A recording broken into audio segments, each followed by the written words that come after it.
A las 2 de la madrugada recibí una llamada de un número desconocido. Sus nietos fueron llevados al hospital en estado crítico. Venga de inmediato. Cuando llegué, los 2 pequeños yacían inmóviles en medio de la sala de emergencias. Mientras tanto, mi nuera huía del país con su amante. Hasta el día en que regresó, 20 policías la esperaban en el aeropuerto.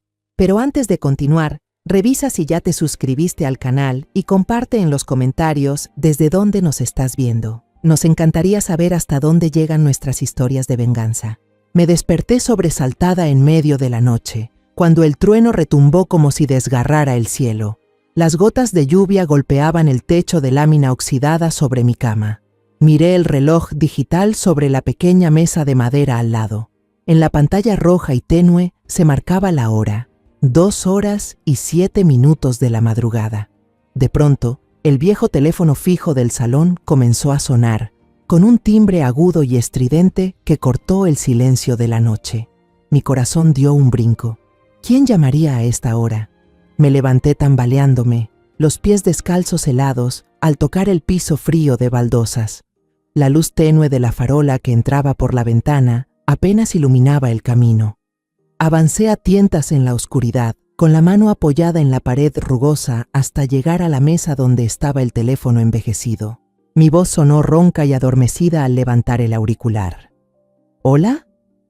Del otro lado se escuchó la voz de un hombre desconocido, apresurada, mezclada con el eco lejano de una sirena de ambulancia. ¿Podría confirmar si hablo con la señora Camila Ortega? Su voz temblaba, como si intentara mantener la calma. Tragué saliva y respondí, sí, soy yo. Mi corazón empezó a latir con fuerza, presintiendo algo terrible. Las llamadas nocturnas nunca traen buenas noticias. El hombre inhaló profundo y dijo, con palabras que se clavaron directo en mi pecho, sus 2 nietos están siendo atendidos de emergencia en el hospital infantil. Su estado es muy grave. Debe venir de inmediato. El auricular se me resbaló de las manos y cayó al suelo con un golpe seco. El sonido hueco retumbó en la habitación, mezclándose con el murmullo de la lluvia afuera. Mis oídos zumbaban, mi mente giraba.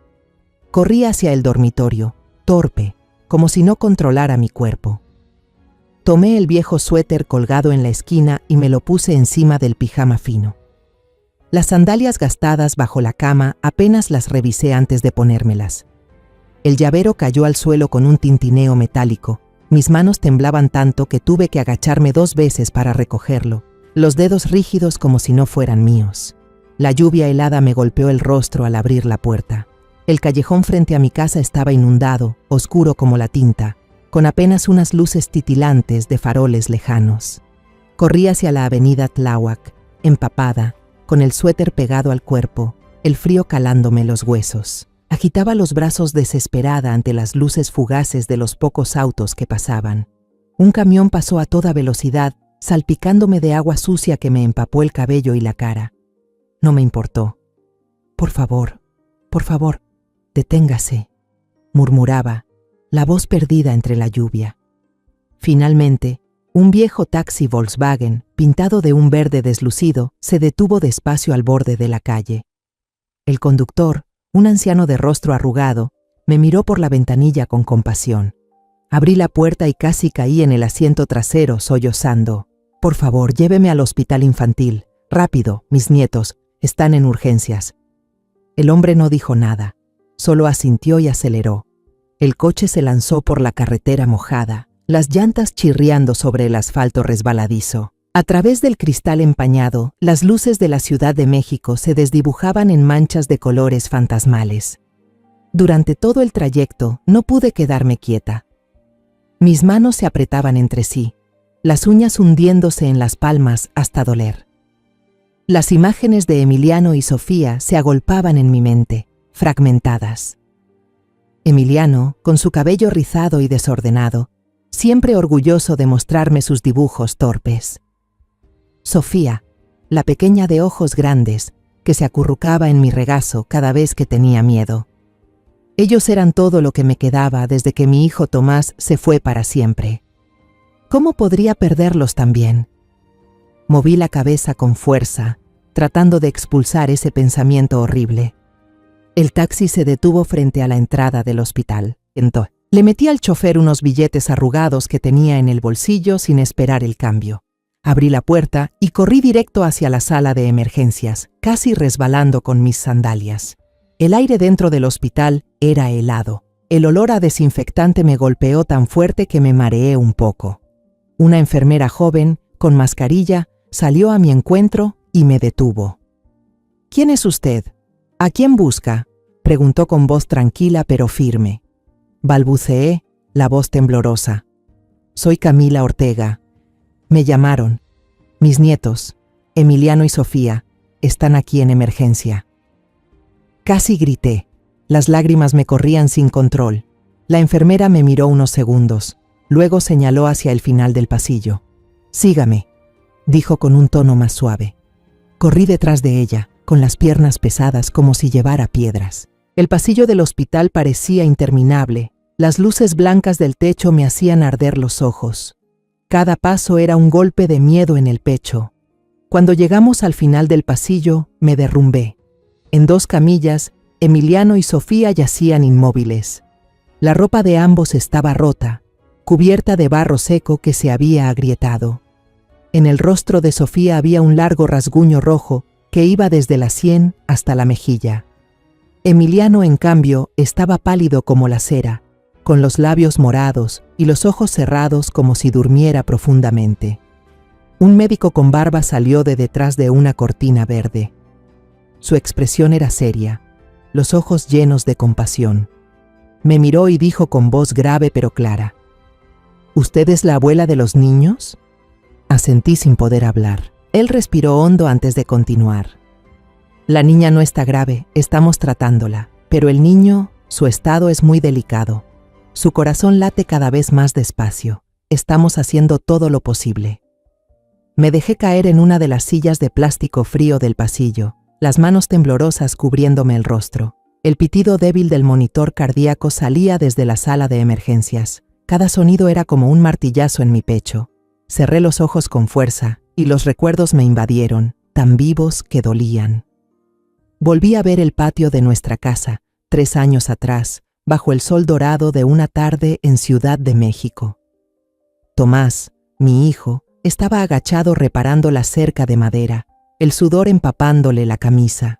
Levantó la cabeza y me sonrió con esa expresión amable que tanto me recordaba a su padre, una sonrisa que siempre me calentaba el corazón. «Mamá, ya terminé la cerca, ahora puede plantar todas las flores que quiera», dijo orgulloso. Yo respondí riendo: «Mi hijo sí que es el hombre de esta casa». En ese momento no sabía que sería una de las últimas veces que vería esa sonrisa. En una esquina del patio, Lucía, mi nuera, estaba sentada en los escalones, trenzándole el cabello a la pequeña Sofía. Cantaba una canción de cuna popular, suave como el viento. Sofía se quedaba quieta, mirándola con sus grandes ojos redondos, riendo a veces cuando su madre fingía tirar de su cabello. Las observé desde lejos, llena de alegría. Era un hogar, una familia que creí duraría para siempre. Emiliano, que entonces tenía solo 6 años, corrió hacia mí con un papel en la mano, lleno de garabatos. «Abuela, mire, dibujé a toda la familia», dijo señalando una casita torcida, y debajo una fila de números escritos con lápiz de color. También escribí su número de teléfono para no perderla nunca. Sonrió con los ojos brillando. Le acaricié la cabeza y le dije sonriendo: «Muy bien, mi niño, qué orgullosa estoy de ti». Pero los recuerdos cambiaron de golpe, volviéndose oscuros y pesados. Vi al capataz de la obra parado frente a mi casa, con el casco de seguridad sucio en la mano, la mirada baja, sin atreverse a mirarme. Murmuró: «Señora Camila, el andamio se cayó. Lo sentimos mucho». Me quedé helada, sin poder creer lo que oía. «¿Dónde está Tomás? ¿Dónde está mi hijo?», pregunté con la voz temblorosa. Él solo negó con la cabeza, la voz quebrada. Él no sobrevivió. Caí de rodillas frente a la puerta. El grito que salió de mi garganta ya no parecía mío. Ese día también llovía, una lluvia torrencial, como si quisiera arrasar con todo mi mundo. El funeral de Tomás es un recuerdo borroso, empapado en lágrimas. Lucía lloraba desconsoladamente junto al ataúd, abrazándome como si yo fuera su único refugio. Emiliano y Sofía, demasiado pequeños para entender, solo se aferraban a mí, asustados por los llantos y el ambiente pesado. «Abuela, ¿a dónde fue papá?», preguntó Sofía con voz inocente. No pude responder, solo los abracé más fuerte, con las lágrimas cayendo sobre sus cabecitas. Después llegaron los días más oscuros. Las facturas se acumulaban, las notificaciones de deuda se amontonaban bajo la puerta. Tuve que pedir trabajo lavando platos en un pequeño restaurante del mercado cercano. Mis manos viejas dolían cada noche, pero no podía detenerme. Tenía que cuidar de Emiliano y Sofía, mantenerles un techo. Lucía empezó a cambiar. Ya no cantaba, ya no reía. En su lugar, vinieron los gritos sin motivo hacia los niños. «Sofía, deja de hacer ruido», gritó cuando la niña tiró sin querer un plato. Emiliano se acurrucaba en un rincón, con los ojos rojos, sin atreverse a hablar. Traté de consolarla. «Lucía, cálmate, los niños son pequeños». Pero ella solo me miró con frialdad y se dio la vuelta. Empezó a salir más seguido, decía que buscaba trabajo, pero yo sabía que algo no estaba bien. Una mañana desperté en una casa extrañamente silenciosa. Llamé. «¿Lucía? ¿Emiliano? ¿Sofía?» Nadie respondió. Entré en su habitación y el corazón se me detuvo. El cuarto estaba vacío, el ropero abierto de par en par, sin una sola prenda dentro. La muñeca de trapo con la que Sofía dormía cada noche, el carrito de juguete que Emiliano adoraba, todo había desaparecido. En la mesa de la cocina, un pedazo de papel sujetado bajo el salero. La letra desordenada de Lucía. «Voy a buscar una vida mejor. Por favor, no me busques. No puedo soportar más esta pobreza». Leí una y otra vez, con las manos temblando, sin poder creerlo. Lucía se había ido, llevándose a mis 2 nietos. Me dejé caer en la silla, las lágrimas corriendo sin control. «¿Cómo pudiste, Lucía? ¿Cómo pudiste dejarme así, dejar a tus hijos?» Corrí por todo el vecindario preguntando a los vecinos, llamando a los pocos conocidos que ella había mencionado. Nadie sabía nada.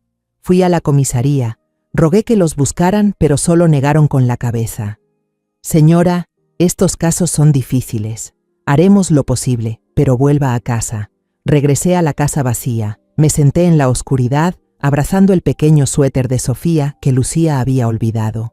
Cada noche rezaba, esperando un milagro que trajera de vuelta a mis nietos.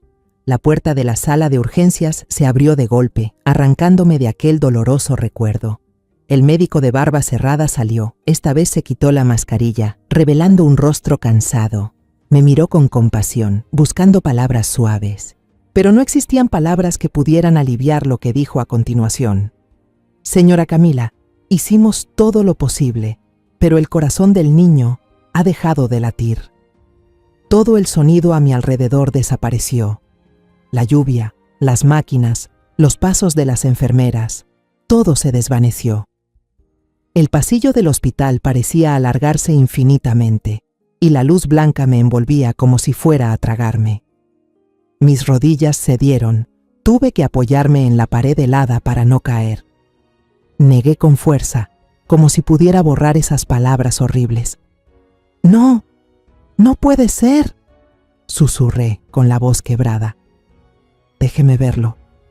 Por favor, déjeme ver a mi nieto por última vez». Lo miré suplicante, como si pudiera cambiar el destino con solo su mirada. Una enfermera joven se acercó para detenerme, pero el médico levantó la mano indicándole que se apartara. Me miró con los ojos llenos de compasión y asintió despacio. «Está bien, puede pasar», dijo con voz grave pero suave. La puerta de urgencias se abrió y entré. Cada paso era una carga pesada. Dentro, el silencio era abrumador, roto solo por un largo beep del monitor cardíaco, como una sentencia final. En la pantalla, una línea verde permanecía recta, fría e inmóvil. Miré al niño acostado allí. su rostro pálido como la cera, sus labios morados. Una enfermera retiraba los electrodos de su pecho con movimientos lentos, llenos de impotencia. Me acerqué a la cama, paso a paso, temiendo que un solo movimiento brusco borrara la poca esperanza que quedaba. Lo miré. Emiliano, mi niño, el nieto que había criado desde que era un bebé. Su cabello rizado, ahora pegado por el barro, seguía siendo el mismo que solía acariciar cada vez que hacía algo bien. Temblando, extendí la mano y toqué su mejilla. Estaba helada, tan fría que sentí que mi corazón se detenía.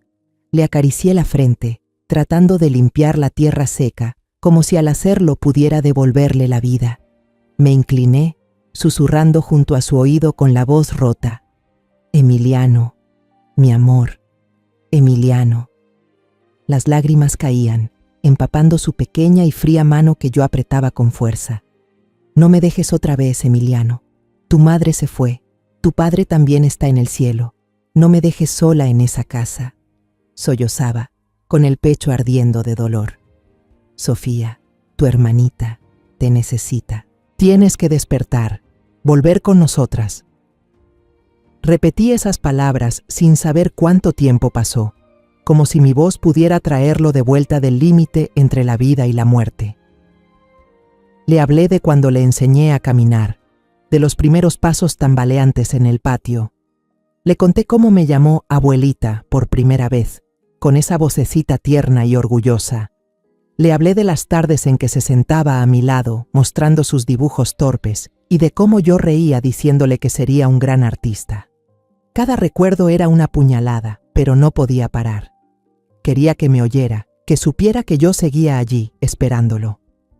De pronto, la enfermera cercana exclamó con sorpresa: «Doctor, mire eso». Levanté la cabeza de golpe, el corazón desbocado. En el monitor, la línea verde tembló un poco. Un débil bip sonó, y luego silencio.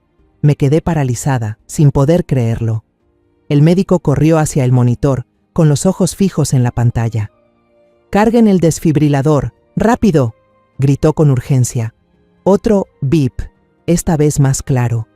La línea empezó a mostrar pequeñas ondas, como débiles respiraciones de vida. El médico acercó el estetoscopio al pecho de Emiliano y sus ojos se abrieron con sorpresa. Murmuró: «No puede ser, es increíble».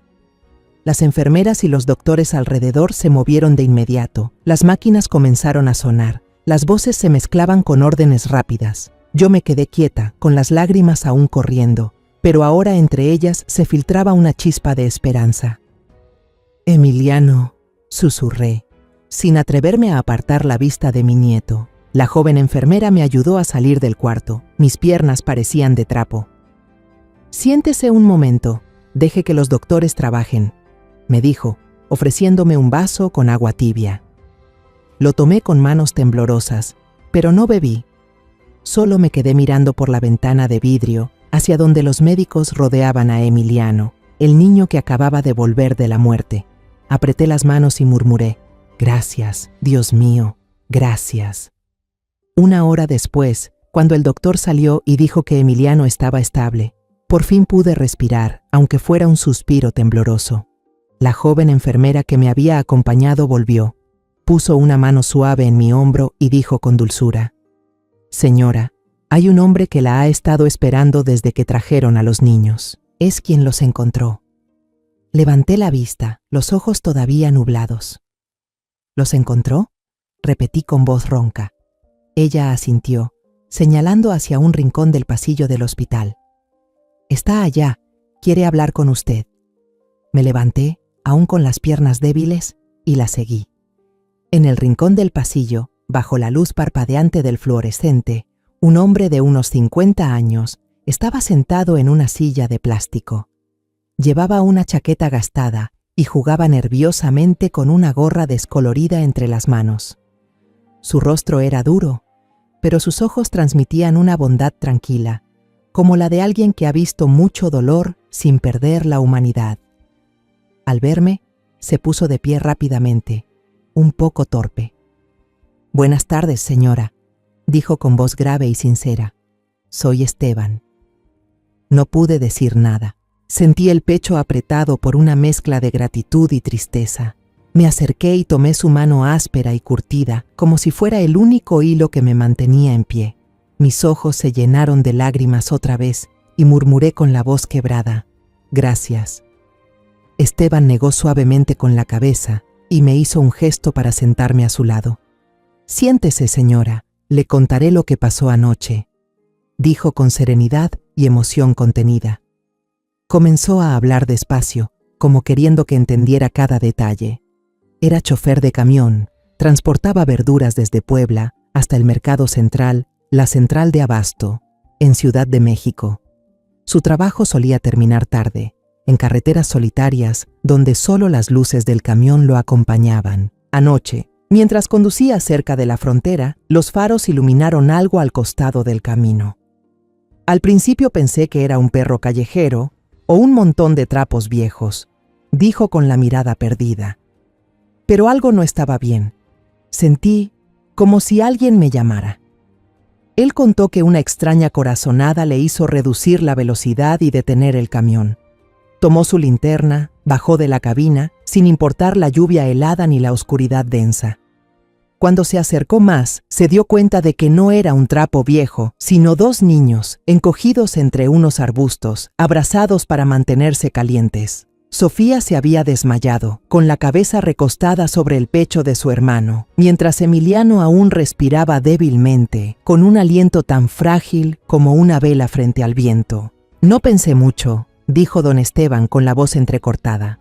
«Solo supe que tenía que subirlos al camión de inmediato. Encendí la calefacción, saqué una manta vieja de la cabina y los cubrí. Tenía miedo de haber llegado demasiado tarde», continuó contando con la voz temblorosa. Cuando levantó a Emiliano, el niño abrió apenas los ojos, con los labios morados temblando. Tuvo que acercar el oído a su boca para escuchar un susurro entrecortado. 6, 5, 5. Repitió una serie de números, débil pero decidido, como si fuera lo último que debía hacer. Luego, con el poco aliento que le quedaba, dijo: «Llama, llama a la abuela Camila, ayúdame». Antes de desvanecerse, don Esteban me miró, conmovido. No entiendo cómo el niño pudo recordar el número de teléfono de la señora en ese estado. Solo saqué mi celular y marqué los números que dijo. Y usted contestó. Debe haber sido cosa de Dios. Al oír eso, sentí que el corazón se me detenía por un instante. Lo miré, atónita, con las lágrimas corriendo otra vez por mis mejillas. Los recuerdos volvieron a mí, nítidos, como si hubieran pasado ayer. Volví a ver a Emiliano, de 6 años, sentado en nuestra pequeña cocina, jugando con sus lápices de colores. Yo le enseñaba con paciencia mi número de teléfono, convirtiendo la secuencia en una cancioncita alegre para que la recordara. 6, 5, 5, 7, 4, cantaba, y él reía, cantando conmigo. «Abuela, ya me lo sé. Ahora nunca me voy a perder de ti», dijo, con los ojos brillando. Nunca imaginé que aquella canción infantil, esos números, se convertirían en el hilo que sostuvo la vida de mi nieto en esa noche terrible. Lloré, esta vez no por dolor, sino por una gratitud infinita. Apreté la mano de don Esteban, áspera pero cálida, como un refugio en medio de la tormenta. «Gracias», dije, con la voz quebrada. «Usted es el ángel guardián de mis nietos. Si no fuera por usted, yo no sé qué habría sido de nosotros». Don Esteban negó con la cabeza y sonrió suavemente. «Solo hice lo que cualquiera habría hecho, doña Camila. No podía dejarlos ahí. Solo le pedí a Dios que los mantuviera a salvo». A la mañana siguiente, los primeros rayos del sol se filtraban por la ventana del hospital, iluminando el rostro pálido de Emiliano. Yo estaba sentada junto a su cama, sosteniendo su mano, sintiendo su respiración débil pero constante. Don Esteban entró con una taza de café de olla humeante y un pan dulce que aún olía a canela. Los colocó sobre la mesita junto a mí y sonrió con amabilidad. «Doña Camila, tiene que comer algo para mantenerse fuerte», dijo con su voz serena. «Me quedaré aquí hasta que tengamos noticias de la niña Sofía». Asentí, agradecida, aunque no podía tragar ni un bocado. La taza seguía soltando vapor, pero yo solo la sostenía entre las manos, dejando que el calor se extendiera por mis dedos fríos. Cerca del mediodía, una enfermera entró en la habitación, su rostro iluminado por una sonrisa. «Doña Camila, la niña Sofía ha despertado. ¿Quiere ir a verla?» Mi corazón dio un salto, como si una nueva esperanza se encendiera dentro de mí. Me levanté enseguida. Le di una última mirada a Emiliano antes de seguir a la enfermera, mientras don Esteban caminaba en silencio detrás de nosotros.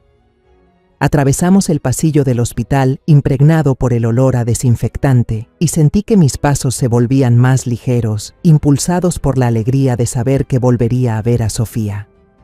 En la sala de pediatría, Sofía estaba sentada acurrucada en la cama con sus pequeñas manos abrazando sus rodillas. Sus ojos grandes miraban alrededor con miedo, como un pajarito perdido. La herida en su mejilla seguía enrojecida, pero su carita seguía siendo tan hermosa como la de un ángel. Al verme, la niña hizo una mueca, los labios le temblaban. «¡Abuela! ¡Abuela!», gritó, y rompió a llorar desconsoladamente, su vocecita resonando en la habitación. Corrí hacia ella, la abracé, sintiendo su cuerpo delgado temblar entre mis brazos. Se aferró a mi ropa, como si temiera que desapareciera. «Aquí estoy, Sofía, aquí estoy», susurré, y las lágrimas volvieron a brotar. La abracé fuerte, como si quisiera compensar todo lo que había sufrido. Me senté junto a la cama, le acaricié el cabello e intenté mantener mi voz suave. «Sofía, mi amor, ¿estás bien? Emiliano también está aquí, está dormido, pero despertará, te lo prometo». La niña asintió, pero su mirada seguía asustada, mirando hacia la puerta como si buscara a alguien. Le pregunté con cuidado, «¿Puedes contarme qué pasó contigo y con tu hermano?» Sofía dudó. Sus pequeñas manos apretaron la sábana, como buscando valor para hablar. Con voz inocente y entrecortada, empezó a contar. «Mamá dijo que nos llevaría a un lugar muy bonito, con muchos juguetes y comida rica». Se detuvo, bajó la mirada, como recordando una promesa rota. «Mamá dijo que si Emiliano y yo nos portábamos bien, nos daría una nueva vida». Sentí el corazón desgarrarse. ¿Qué les había prometido Lucía, mi nuera? ¿Una nueva vida?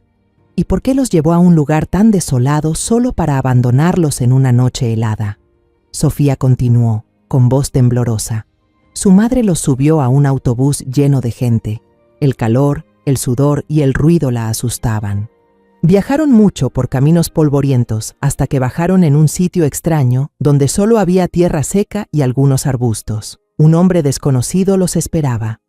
«Le dije tío Alejandro», contó Sofía, en voz baja. Tenía un tatuaje grande de un escorpión en el brazo. No le gustábamos ni Emiliano ni yo. Siempre gritaba a mamá.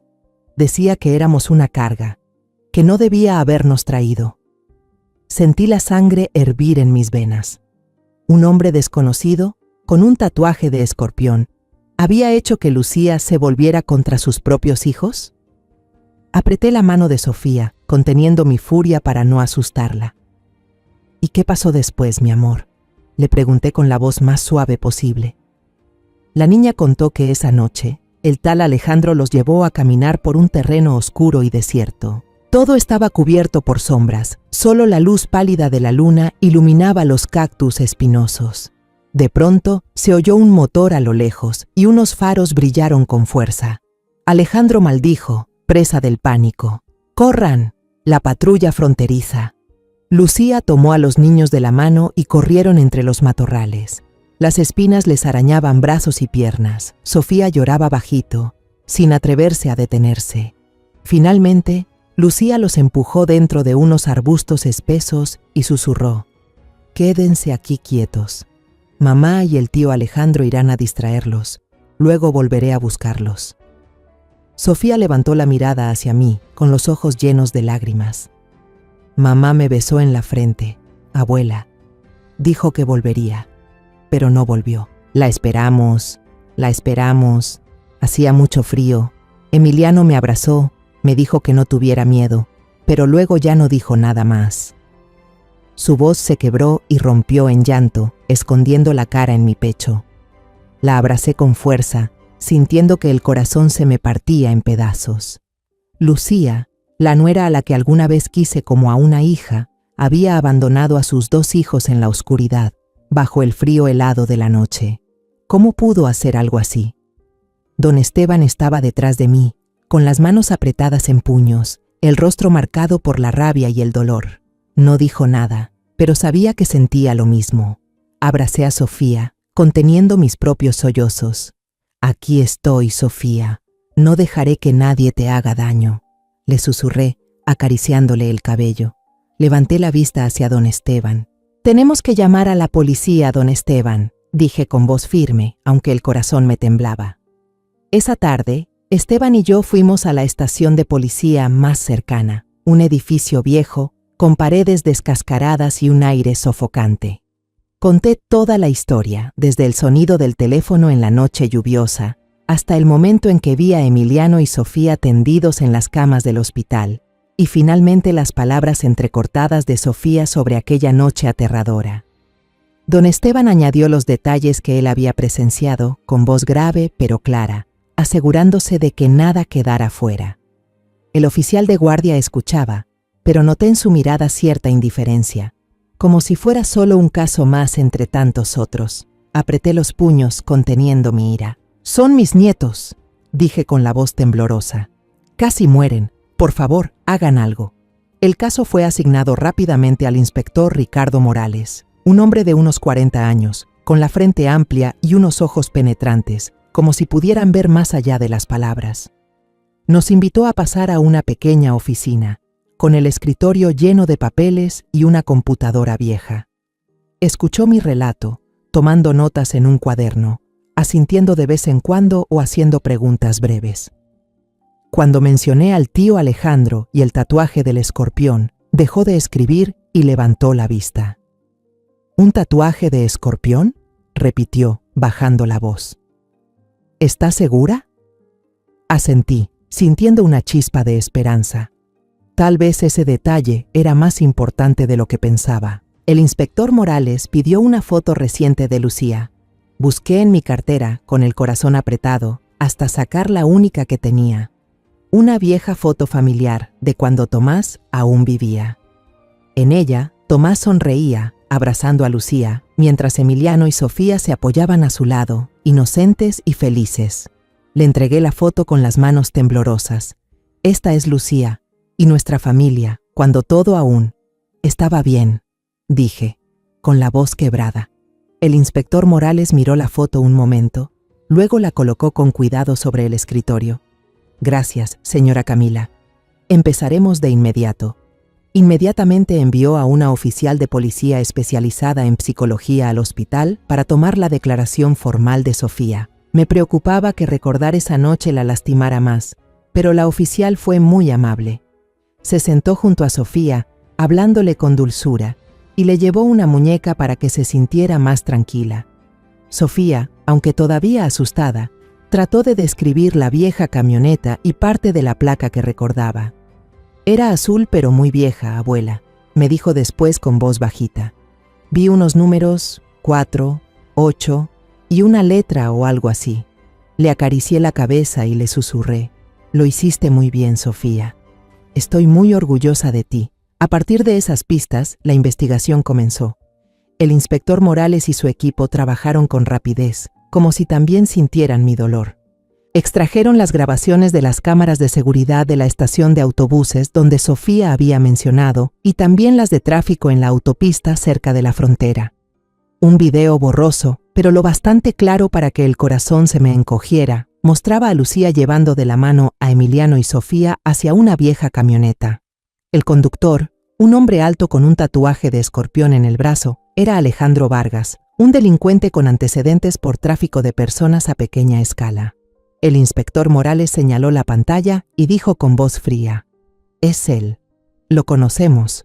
No es nuevo en esto». Reconstruyeron aquella noche terrible con las pistas que habían reunido. Alejandro le había prometido a Lucía una nueva vida en Estados Unidos, un escape de la pobreza. Pero cuando la patrulla fronteriza los descubrió, Ambos entraron en pánico. En lugar de proteger a los niños, decidieron abandonarlos entre los matorrales para poder escapar. El inspector Morales me mostró un video de la cámara térmica de la patrulla. 2 puntos brillantes grandes, Lucía y Alejandro, corriendo, dejando atrás de los pequeños puntos de luz que poco a poco se desvanecían hasta quedar inmóviles.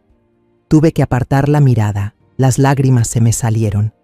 Aquella imagen fue como una puñalada en el pecho. «¿Cómo pudiste hacer eso, Lucía?», murmuré con la voz quebrada. «Son tus hijos». La policía mexicana colaboró con las autoridades estadounidenses, pero el rastro de Lucía y Alejandro pareció desvanecerse una vez que cruzaron la frontera. Se habían mezclado entre los inmigrantes ilegales, y con cada día que pasaba, la esperanza de encontrarlos se hacía más tenue. El inspector Morales me llamaba de vez en cuando para actualizarme, pero su voz sonaba cada vez más cansada. «Seguimos intentándolo, señora Camila», me dijo en una llamada. «Pero son astutos. Por favor, tenga paciencia». Pasó un mes, aunque para mí cada día era un siglo. Mi vida se redujo a un ciclo monótono entre la casa vacía y el hospital. Sofía había sido dada de alta, pero ya no era la niña alegre de antes. Cada noche se despertaba gritando, llamando «hermano» en medio de pesadillas. Tuve que mudarme a su habitación, abrazarla y cantarle suavemente canciones de cuna para calmar su miedo. Don Esteban se convirtió en la única luz en esos días oscuros. Cada 2 días, después de sus entregas desde Puebla, pasaba por casa con una bolsa de naranjas frescas o una caja de tamales recién hechos del mercado. Jugaba con Sofía, le enseñaba a hacer figuras con papel o le contaba historias sobre sus viajes por caminos polvorientos. «Doña Camila, tiene que cuidarse», me decía con voz cálida cuando me veía agotada. «Los niños la necesitan». Emiliano aún no despertaba. Los médicos decían que todas sus heridas físicas habían sanado, pero su mente parecía haberse cerrado, como si no quisiera volver a enfrentar el mundo. Pasaba horas sentada junto a su cama, leyéndole los cuentos que Tomás, mi hijo, solía contarle cuando era pequeño. «Había una vez un pequeño príncipe», empezaba con la voz temblorosa, esperando que mis palabras lograran atravesar aquel silencio. Pero Emiliano seguía inmóvil, con el rostro sereno y los ojos cerrados, como dormido. Cada vez que lo miraba, sentía que el alma se me rompía. «Despierta, mi amor», susurraba, apretando su mano. «Sofía y yo te estamos esperando». Una tarde, mientras pelaba manzanas para Sofía en la pequeña cocina del hospital, sonó mi teléfono. Me sobresalté y casi se me cayó el cuchillo. Era el número del inspector Morales. Hacía mucho que no llamaba, y cada vez que el teléfono sonaba, mi corazón se aceleraba, mezclando esperanza y miedo. Contesté con la voz temblorosa. «¿Aló? ¿Inspector Morales?» Del otro lado su voz sonó emocionada pero contenida. «Señora Camila, tenemos noticias nuevas, muy importantes». Me dejé caer en la silla, apretando el teléfono con fuerza. Me contó que la policía mexicana había recibido un aviso de un guardia de seguridad en el aeropuerto de Houston, Texas. Ese hombre, de origen mexicano, había leído por casualidad una noticia sobre el caso de mis nietos en una página web. Informó que había visto a una pareja cuyas descripciones coincidían mucho con Lucía y Alejandro haciendo los trámites en el aeropuerto, listos para abordar un vuelo hacia México. ¿Hacia México?, repetí, atónita. ¿Por qué regresarían? El inspector Morales explicó. Fueron detenidos en una redada contra trabajadores ilegales y deportados. Creyeron que después de un mes todo se habría calmado y que podrían volver sin peligro. Sentí que todo me daba vueltas. Lucía y Alejandro, los que abandonaron a Emiliano y Sofía en una noche helada, volviendo como si nada. La rabia me invadió, pero también una sensación de alivio. Por fin habían sido encontrados. El inspector Morales continuó, con voz segura. Su vuelo aterrizará en el Aeropuerto Internacional Benito Juárez de Ciudad de México a las 8 de la noche de mañana. Tenemos un plan detallado. Vamos a tenderles una trampa de la que no podrán escapar. Se hará justicia, señora Camila, asentí, aunque él no podía verme. Gracias, inspector, dije con la voz entrecortada. Por favor, asegúrese de que no escapen. Él respondió, lo prometo, señora Camila. Quédese tranquila y cuide a sus nietos. Nosotros nos encargaremos del resto al colgar. Me quedé allí sentada, aún apretando el teléfono, con la sensación de que una tormenta se agitaba dentro de mí. La noche siguiente no pude quedarme quieta en la pequeña casa. Aunque el inspector Morales me había aconsejado quedarme, no pude. Tenía que ver con mis propios ojos cómo detenían a Lucía y Alejandro. Dejé a Sofía con doña Rosa, mi vecina amable, y le dije: «Solo saldré un momento, Sofía. Pórtate bien con la abuela Rosa. ¿Sí? Volveré pronto». La niña asintió, pero sus ojos reflejaban preocupación. La besé en la frente, sonreí para tranquilizarla y tomé el autobús hacia una cafetería cerca del aeropuerto. A través del ventanal del café podía ver la entrada principal de la terminal internacional. El ambiente parecía más tenso de lo normal. Noté coches sin placas estacionados en los rincones, vendedores ambulantes en lugares demasiado estratégicos y cargadores de equipaje con miradas frías. Eran policías encubiertos, lo sabía con certeza. Todo el aeropuerto era como una red gigantesca, esperando a que su presa cayera. El reloj marcaba las 8:15 y el tablero electrónico acababa de anunciar que el vuelo desde Houston había aterrizado. Mi corazón latía descontroladamente, como si quisiera salirse del pecho. Apreté con fuerza la pequeña figura de la Virgen de Guadalupe que llevaba en el bolsillo de mi abrigo, sintiendo su frialdad en mi mano temblorosa. «Dios mío, que se haga justicia», susurré, rezando con desesperación. No sabía qué esperaba realmente, si sentir satisfacción al ver a Lucía y Alejandro arrestados o simplemente obtener una respuesta para el dolor que me estaba destrozando por dentro. La multitud comenzó a salir por la puerta de llegadas internacionales, rostros que se sucedían uno tras otro, pero ninguno era el de Lucía. Empecé a inquietarme, una sensación de miedo me subía por el pecho. ¿Y si habían cambiado de opinión? ¿Y si habían encontrado la forma de escapar, como cuando abandonaron a Emiliano y Sofía en aquella noche helada? Negué con la cabeza, tratando de apartar ese pensamiento, pero mis manos temblaban tanto que derramé el café. El líquido caliente se extendió sobre la mesa, soltando un humo denso. El camarero me miró con lástima, pero yo ya no tenía cabeza para nada. Solo quería verla, enfrentarla, aunque fuera una vez más. Y entonces la vi. Lucía. Se había cortado el cabello, lo había teñido de un color rojizo y llevaba unas gafas de sol grandes que le cubrían casi todo el rostro. Pero no podía equivocarme. Reconocería su forma de caminar en cualquier parte, ese movimiento inconsciente al apartarse el cabello. A su lado iba Alejandro, el hombre con el tatuaje del escorpión que Sofía había descrito.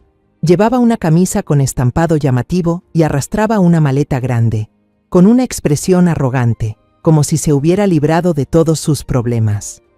Caminaban hacia el vestíbulo principal, aparentemente aliviados. Alejandro incluso le dio un codazo a Lucía y sonrió con burla, susurrándole algo que la hizo reír. Apreté el borde de la mesa, mis uñas hundiéndose en la piel.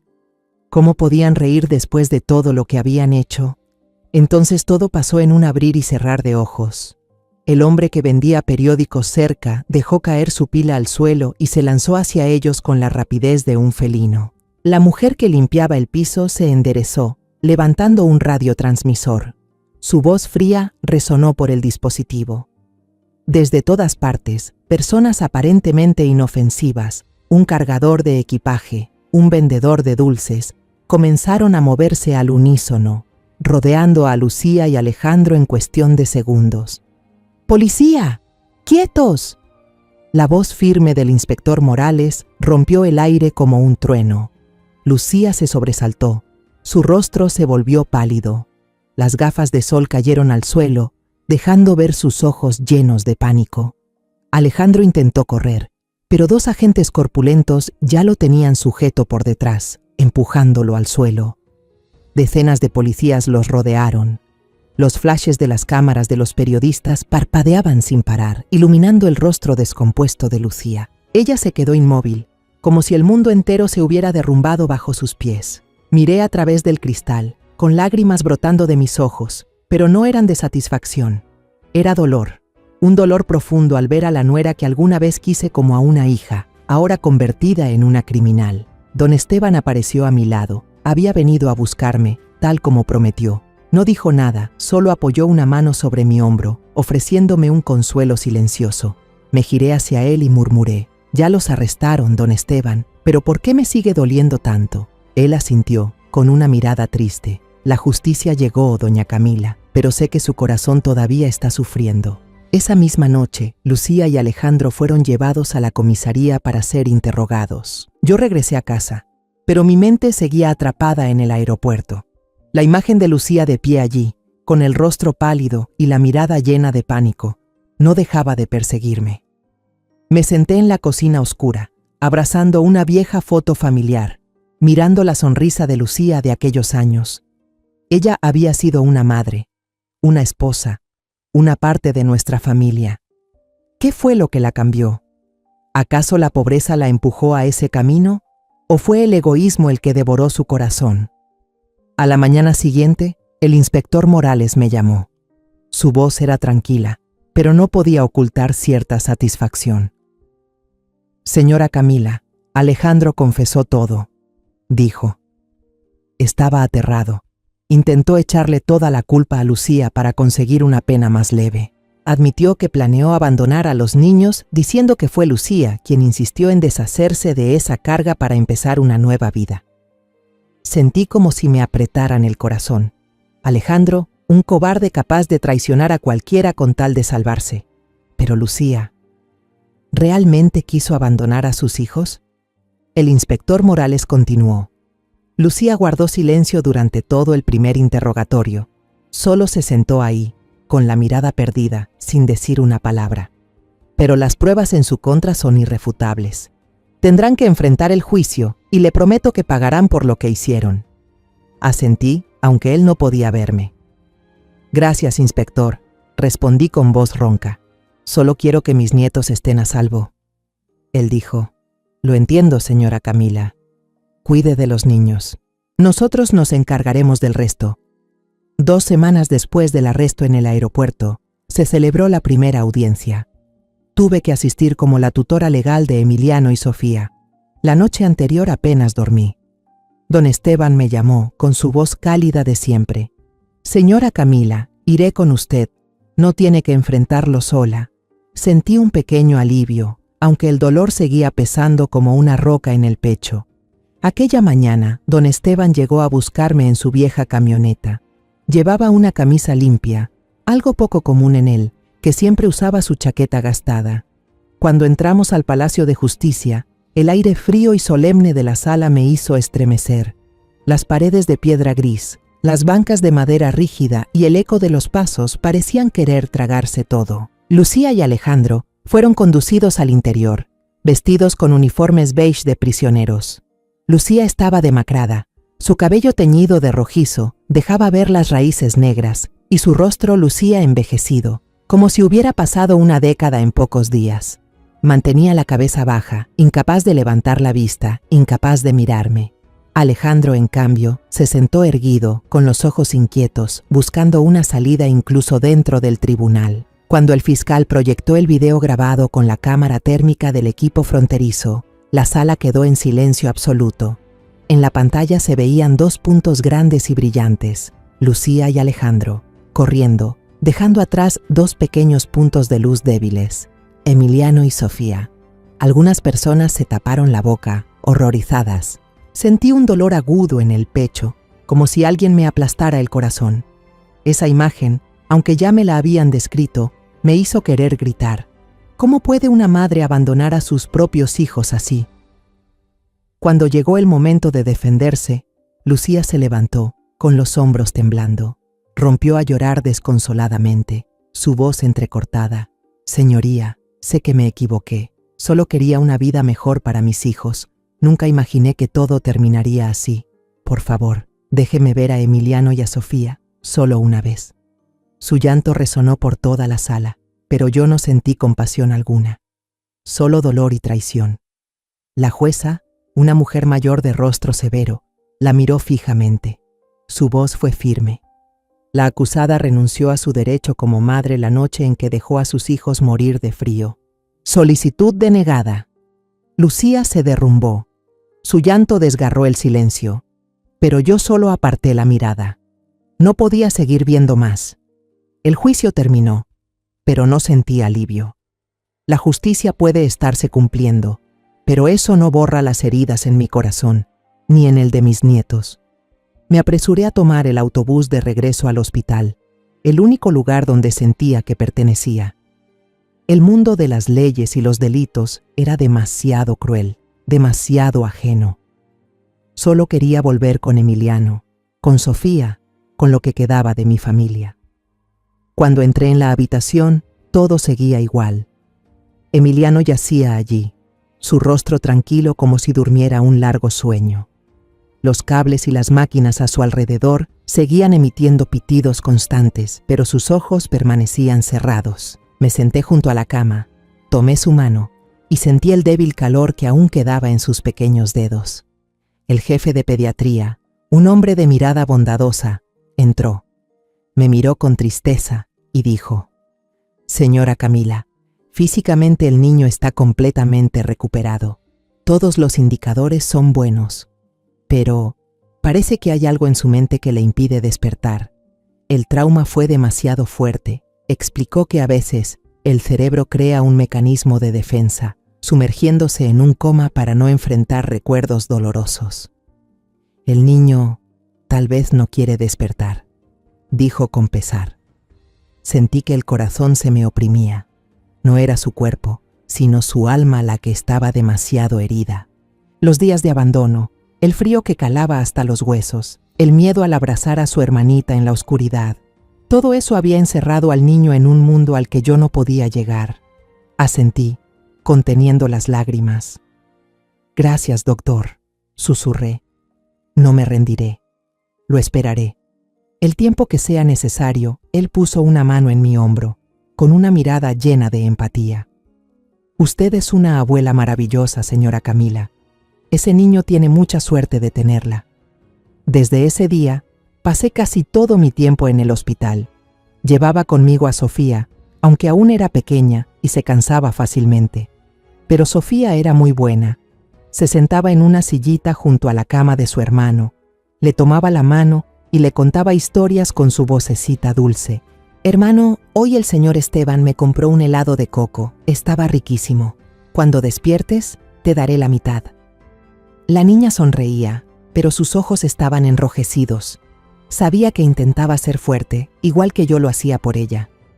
Cada día me sentaba junto a Emiliano y le susurraba al oído: «Emiliano, soy tu abuela. Sofía también está aquí. Te estamos esperando. Volvamos a casa, mi amor». Le hablaba de los días en que jugábamos en el patio, de cuando corría detrás de mí, de los dibujos torcidos que solía mostrarme con orgullo. No sabía si podía oírme, pero no podía rendirme.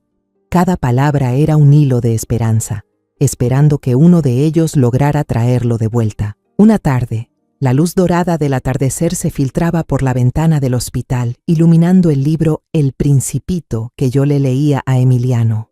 Mi voz era suave, narrando las aventuras del pequeño príncipe por planetas lejanos, pero mi mente vagaba entre los recuerdos de nuestra familia antes de la tragedia.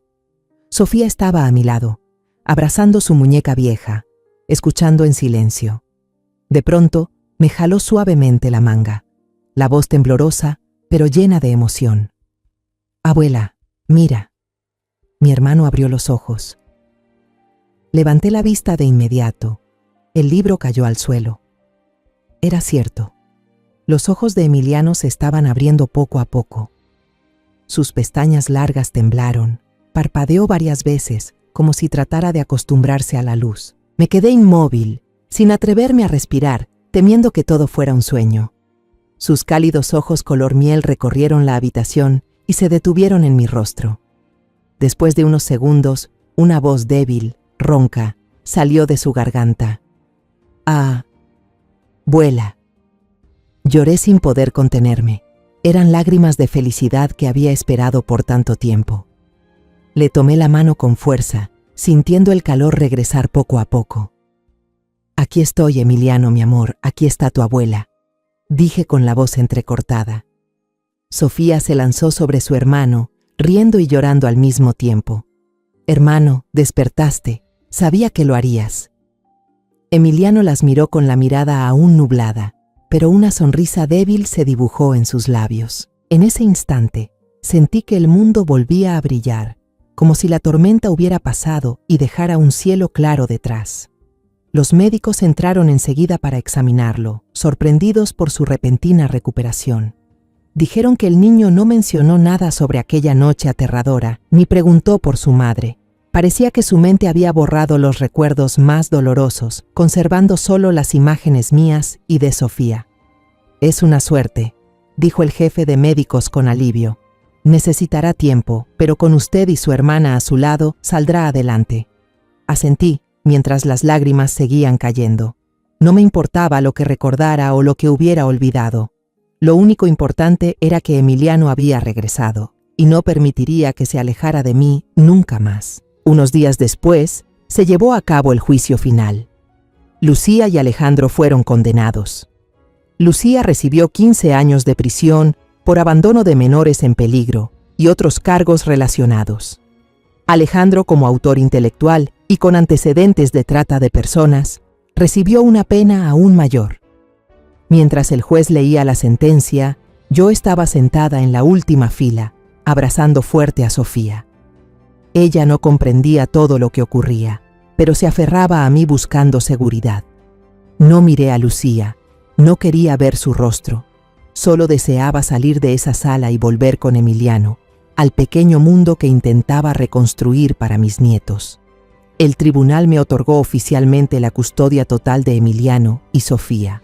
Cuando el juez anunció la decisión, los abracé con fuerza, dejando que mis lágrimas cayeran sobre sus cabellos. «Somos una familia, mis amores», susurré. «Nadie volverá a separarnos». Sofía asintió, y Emiliano, aún débil, apretó mi mano con suavidad, como una promesa silenciosa. Don Esteban, quien había estado a nuestro lado en los días más oscuros, me conmovió hasta las lágrimas al ofrecerse como padrino de Emiliano y Sofía. «Señora Camila, no tengo familia», dijo con voz grave y sincera. «Pero usted y estos niños me han hecho sentir que tengo un hogar. Quiero estar a su lado, ayudándola a cuidarlos». Le tomé la mano sin poder hablar, solo pude asentir.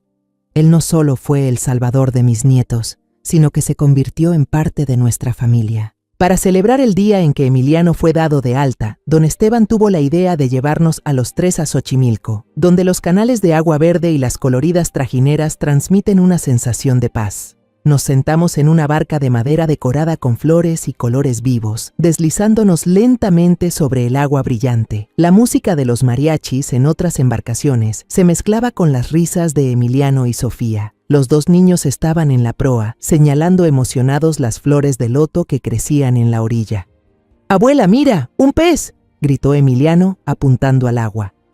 Por primera vez en muchos meses lo vi sonreír, una sonrisa tan luminosa como el sol, sin rastro de dolor. Me recosté contra el borde de la barca, observando a mis nietos y a don Esteban, que les compraba algodones de azúcar con una alegría contagiosa. La luz cálida del atardecer se reflejaba en el agua, brillando como miles de diamantes. Respiré hondo, dejando que el aire fresco llenara mis pulmones. La tormenta había pasado, dejando atrás los pedazos rotos de una familia destruida, pero de esos fragmentos, un nuevo hogar, aunque pequeño, estaba empezando a levantarse. Emiliano y Sofía eran mi luz, y con don Esteban a mi lado, sabía que podríamos superar cualquier obstáculo. Al mirar hacia atrás, comprendí que a veces el dolor y la pérdida pueden derribarnos, pero también nos enseñan la fuerza del amor y la fe. Perdí a mi hijo, estuve a punto de perder a mis nietos, y vi cómo alguien que me llamó madre perdió su propia conciencia. Pero en medio de aquella tormenta, entendí que lo más valioso no es la venganza ni el rencor, sino conservar una chispa de luz en el corazón para no ser devorados por la oscuridad. Emiliano y Sofía regresaron a mí como un milagro, como un recordatorio de que el amor puede sanar hasta las almas más heridas.